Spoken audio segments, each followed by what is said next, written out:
이강수 부동산 전문가 이렇게 이야기를 합니다. 보수 언론에서 이렇게 이야기를 합니다. 다주택자가 집을 팔면 그럼 임차인들이 내쫓긴다는 이야기를 해요. 결국 임차인들이 힘들 거다 이렇게 해요. 그런데 이재명 대통령은 이렇게 이야기를 합니다. 다주택자가 집을 팔면 임대 공급이 줄어드는 건 맞지만 그만큼 임대 수요도 줄어든다. 그래서 주택시장은 아무런 문제가 없다. 집을 팔면은 임차 주택은 사라지지만 누군가 살 거 아니야, 무주택자가. 그러면 임차인도 줄기 때문에 아무런 문제가 없다. 이렇게 이야기를 하는 겁니다. 그러자 이강수 위원이 그러니까 이거 우리가 계속 해왔던 이야기잖아요. 다주택자가 사라져도 주택시장에는 영향이 전혀 없습니다. 다주택자가 아무리 줄어도 그 집을 팔고 나가도 예를 들면은 이겁니다. 다주택자가 판 물건을 거기에 살던 무주택자가 사면 바로 임대 수요가 줄잖아요. 즉 다주택자가 집을 팔면 임대 공급이 감소하지만 임대 수요도 같이 감소한다. 그래서 다주택자가 사라져도 주택시장에는 아무런 영향이 없다는 거예요. 옆에서 채우기 거둡니다. 얘네들은 전제가 이거야. 다주택자가 집을 팔면은 그 집을 부수고 나간다고 생각을 해. 맞잖아. 집이 없어진대요. 총량은 똑같은데. 아니 이거 웃을 일이 아니야. 총량은 똑같잖아. 다주택자가 집을 팔면 그 집을 부시냐? 부시냐고. 이 논리라면은 다주택자가 집을 아무리 사도 되는 거잖아. 총량은 똑같은데 아무런 문제가 없잖아. 맞잖아 내 말이. 그리고 다주택자가 다들 갖고 싶어하는 서울 대단지 신축 아파트만 들고 있는 게 아니야. 다주택자가 집을 팔기를 원하는데 다주택자가 집을 파는 거는 빌라, 오피스텔, 지방 이런 거야. 서울 대단지 신축 아파트만 들고 있는 게 아니라니까. 그 비싼 자산을 다주택은 세금까지 불리한데 굳이 여러 채로 쪼개 들고 갈 이유가 없어. 한 채로 들고 가는 게 가장 유리해. 다주택자 때려잡았으니까. 그래서 똘똘한 채가 계속 올라가잖아. 핵심 자산 한 채로 집중하는 겁니다.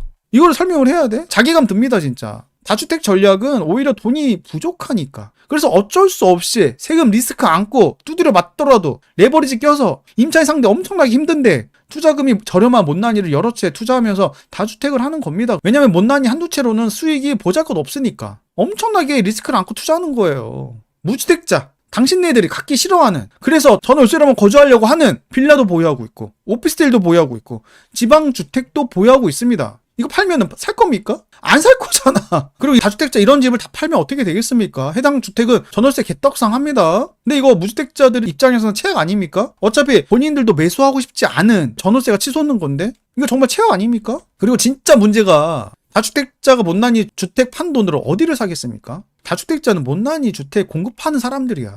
고시원 빌라 다가구도 있는 거고 오피스텔도 있는 거고 여러 형태의 서민들을 위한 주택들이 존재하는 겁니다. 수익률 얼마 안 돼. 근데 그 작은 수익률이라도 감지덕지 한 마음에 하는 거야. 엄청난 리스크를 안고. 근데 이걸 막아봐. 어떻게 되겠냐고. 그리고 이걸 다 판 돈으로 어디를 가겠냐고. 당신네들이 그렇게 사고 싶어하는, 그렇게 잡고 싶어하는 바로 서울 아파트를 사는 거야. 즉 다주택자가 사라질수록 못난이 지역의 주택은 전월세 매물이 줄고 매매 매물은 늘겠지만 핵심 지역의 아파트는 매매 매물은 늘지 않는데 매매와 전월세 수요가 동시에 증가합니다. 어차피 안 살 주택은 매물이 늘고 전월세만 개떡상하고 남들 다 갖고 싶어하는 서울 주택의 수요는 증가하고 그래서 서울 주택만 미친듯이 올라가고 있어요. 영월 기준으로 지방 대부분 다 하락하고 있습니다. 하지만 전세 이 영월 기점으로 해서 강원도만 하락하고 있는데 전세는 전국 다 올라가고 있습니다. 이런 구조를 두고도 대통령도 잘못된 정보를 퍼뜨리고 그리고 수백만 명이 보는 채널에서도 왜 선동을 하는 건지 묻고 싶어요. 수백만 명이 봐. 조회수가 어마무시합니다 진짜. 라이브가 3시간이 넘는데 조회수가 150만 회야. 정말 수많은 사람들이 잘못된 정보로 세뇌를 당하고 있습니다. 너무나 무섭지 않습니까? 그 세뇌를 당해서 여러 커뮤니티에서 잘못된 정보를 가지고 다주택자를 향해서 분노하고 잘못된 정책을 요구하고 그거를 정치인들이 수용해서 그 정책이 현실로 나오고 그래서 지금의 부동산 시장이 아사리판이 되고 있는 겁니다. 너무나 무섭지 않습니까? 총량만 이야기하는지 모르겠습니다. 이러한 구조를 두고도. 그리고 솔직한 말로 수도권 아파트 싼 데 많습니다. 이거 보십시오. 김포예요. 2011년식이고 1000세대가 넘습니다. 그리고 지하철역까지 10분이면 걸어가요. 25평인데 3억 6천입니다. 9층. 한 5억 2, 3천짜리가 3억 6천까지 떨어졌어요. 김포만 그런 게 아니라 의정부, 양주, 동두천, 부천, 인천, 시흥, 김포, 일산, 평택, 이천, 여주 3, 4억대 신축 대단지 아파트 널렸습니다. 여기가 비쌉니까? 다들 아파트 비싸다 비싸다 다주택자 욕하고 있는데 이런데 비쌉니까? 이런데 왜 살 생각을 안 하는데? 왜 한강변, 마포, 용산, 성동, 강남 상구, 강동 왜 이런 데만 보는데, 동작구 이런 데 보면서 왜 분노하는데? 거기는 그냥 부자들이 사는 동네야. 애초부터. 부자들이 사는 동네에 어느 나라가 청년들이 내 집 마련을 할 수가 있습니까? 뉴욕, 맨하탄 그 나라 청년들이 내 집 마련할 수 있어요? 상하이, 파리 할 수 있습니까? 런던 할 수 있어요? 청년들이 할 수 있어요? 그 어떤 나라도 청년들이 내 집 마련 못해요. 핵심지는. 참 이상한 말을 하고 있습니다. 지방도 어마무시하게 쌉니다. 포항의 준대장 포항자이 아파트 한때는 6억 4천까지 어마무시한 시세를 기록을 했는데 현재는 3억 9,500, 3억 9,700까지 거의 반토막이 났습니다. 전국 집값은 5년 내내 하락하고 있습니다. 2021년 고점 찍고 2026년 현재 진행형으로 하락하고 있습니다. 이런데 무슨 주택시장이 상승하는 것처럼 호도를 하고 있는데 참으로 개탄스러운 일이 아닐 수가 없습니다. 지방시장이 다 무너지고 있어요. 경제가 돌고 있지 않습니다. 지방시장을 살려줘야 됩니다. 내수가 돌지 않으면 어떻게 됩니까? 상가가 망해. 상가가 망한다니까? 상가가 망하면 인프라가 사라지고 인프라가 사라지면은 사람들 빠져나가는 속도가 더 빨라져. 빨리 조치를 해야 되잖아. 균형 발전한다면서. 왜 안 하는 건데?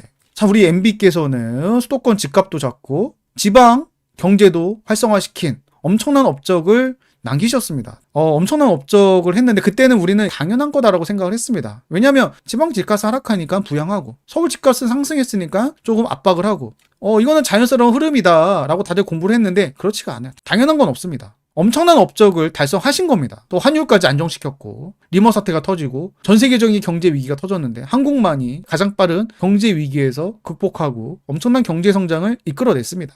내수시장도 활성화시켰습니다. 꽃이 지고 나서야 그때가 봄인 줄 알았습니다. 자, 그리고 강남 역삼역 초역세권의 오피스텔입니다. 1억 2,700이야. 이것도 마찬가지로 하락하고 있습니다. 웃긴 게 뭐냐면은 1억 2천대인데 월세 시세가 1억 1,500에 20만 원. 1,000만 원 투자해서 월세를 20만 원 받을 수 있다. 수익률이 도대체 몇 프로야? 수익률이 24%야. 물론 부대 비용이 있습니다. 취득세 제외한 단순 수익률로 보면은 연 수익률이 24%다. 비정상적인 수익률이 나오고 있는 거는 그 누구도 매매를 하려고 하지 않고 다들 전월세로만 거주하려고 하는 상황이라서 생기고 있는 겁니다. 이런 거 애초부터 안 살 거면서 다주택자 압박해서 매물 더 늘어난다고 해서 살 겁니까? 살 거냐고. 이런데 다주택자가 사야 되는데 그걸 압박해서 무슨 이득을 얻겠다고. 다 거짓말을 하고 있습니다. 부동산은 비생산적이다. 거짓말이죠. 다주택자 압박하면 집값이 내려갈 거다. 이것도 거짓말입니다. 선동입니다. 그 총량, 선동하고 있습니다. 총량은 아무짝에도 의미가 없습니다. 남들 다 갖고 싶어하는 숫자가 중요한 거지. 총량은 의미가 없습니다. 대통령도 매물 공급 이 논리에 갇혀가지고 비거주 1주택 새낀 집도 팔 수 있게 했습니다. 진짜 정부 입장에서는 최악의 악수예요. 1주택자가 집을 팔면 무주택자가 됩니까? 다주택자는 무주택자 지위 얻기가 힘들다고 말씀을 드렸습니다. 그런데 1주택자는 집 팔면 무주택자가 됩니까? 다주택자는 무주택자 지위 얻기 힘들어서 상급지 갭 투자하는 게 제한적인 것과 달리 비거주 1주택자 집 팔 수 있게 해주면은 바로 무주택자 지위 획득해버리고 지금 상급지 급매 타임 노려서 상급지 갭 투자할 거 아니겠습니까? 상급지 수요, 강남 수요를 열어줬다. 굉장히 가격이 높은데 더 어떻게 올라가냐. 그 논리도 있지만 반대 논리로 하이닉스 1인당 성과급 10억 이야기도 나오고 있습니다. 뭐 이렇게까지 나올지 안 나올지는 모르겠지만 맞벌이면 20억이야. 2년 3년만 하면은 40억 60억이야. 그럼 강남 집값이 비싼 게 아니야. 대기업에 다니는 사람 입장에서는. 자, 생각을 해보세요. AI로 인해서 누군가는 돈을 쓸어 담을 겁니다. 정말 소득의 격차가 어마무시하게 생길 겁니다. 누구는 직장을 잃고 누구는 AI를 활용해서 엄청난 생산성을 바탕으로 어마무시한 수익을 거둘 겁니다. 그로 인해서 그들이 선택하는 주택 가격은 미친듯이 올라갈 거다. 자연스럽게 전망해볼 수가 있습니다. 그 돈이 있으면 어디다가 저장을 할 건데, 어느 그릇에 담을 건데, 내 집 마련하는 게 국룰입니다. 즉 이번 정책은 정부 입장에서는 완전히 악수를 둬버린 꼴이 됐습니다. 금매에 나오는 상급지를 수요를 일으켜서 하락을 막는 정책을 해버렸으니까 현 정부는 다주택자를 완전히 퇴출시키고 있습니다. 그런데 분명한 거는 다주택자가 사라지면 전국에는 신규 공급도 위축이 됩니다. 활발하게 사주는 다주택자가 사라지면은 건설사는 공급을 안 해요.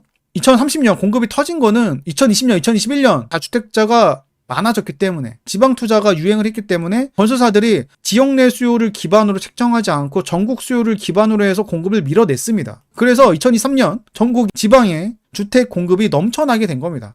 그래서 지금까지 계속 하락하고 있는 거예요. 공급이 이렇게나 무섭습니다. 바로 다주택자가 활발하게 투자했기 때문에 지금의 하락을 만들어낸 거예요. 투자한 사람만 압니다. 진짜 지금 뭐 하는 건지 모르겠습니다. 집값을 개떡상 시키려는 것 같습니다.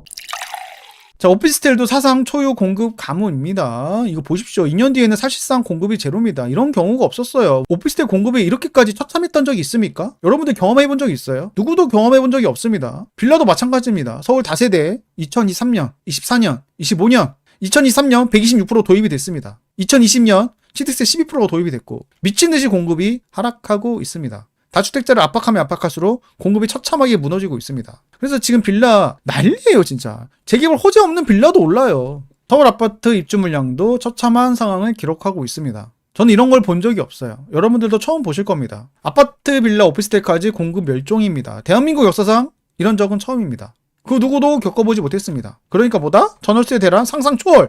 기억하시죠? 2010년대 초반 전월세 대란이 어마무시했습니다. 전월세 대란이 사라지게 된 거는 갭 투자가 유행을 하면서, 그래서 전월세 대란이 사라지게 됐습니다. 갭 투자가 없었으면 전월세 대란이 쭉 이어졌을 겁니다. 근데 지금 갭 투자를 아예 못합니다. 해결 방법이 없습니다. 과거 2010년대 초반보다 전월세 대란이 더 크게 나오겠구나 충분히 예상해 볼 수 있습니다. 무주택자분들 정부 말을 믿고 급진적인 전문가들의 말만 믿고 막연히 하락할 거다, 절대 본인의 인생을 걸지 마세요.